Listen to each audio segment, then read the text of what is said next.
పాలస్తీనా, Yemen, Lebanon, Syria, Iraq ఈ దేశాలలో బ్రతకడానికి కూడా దిక్కులేక పారిపోయి వచ్చినటువంటి వాళ్ళకి ఆ దేశాల్లో సొంత మతస్థులే, కానీ అక్కడ మళ్ళీ 2 వర్గాల మధ్యన పోరాటం, 4 వర్గాల మధ్యన పోరాటం,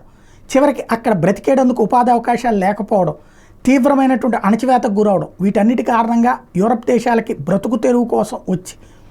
చివరికి అక్కడ అన్యాయం చేస్తున్నటువంటి వర్గాలు ఏదైతే పాలస్తీనా అనుకూలుగా ఇప్పుడు ఉద్యమాలు చేస్తుంటే ఇంతవరకు సహించినటువంటి దేశాలు ఇప్పుడు తిరగబడుతున్నాయి, పోలీసులకి పూర్తి స్వేచ్ఛనిస్తున్నాయి. ఆస్ట్రేలియాలో పాలస్తీనాకి అనుకూలంగా ప్రారంభించిన ఉద్యమం మీద తొలిసారి పోలీసులు లాఠీ చార్జ్ చేశారు, అరెస్టులు చేసి జైల్లో పెట్టారు. క్రమంగా యూరప్ దేశాలు పాలస్తీనా అనుకూల ఉద్యమాలు చేసేటటువంటి వాళ్ళ వెనకాల ఉన్నటువంటిది చైనా, ఇరాన్, రష్యా అన్నటువంటిది యూరప్ దేశాలు గ్రహించి ఆ దిశగా కట్టడి చేసే అడుగులు ప్రారంభించినాయి.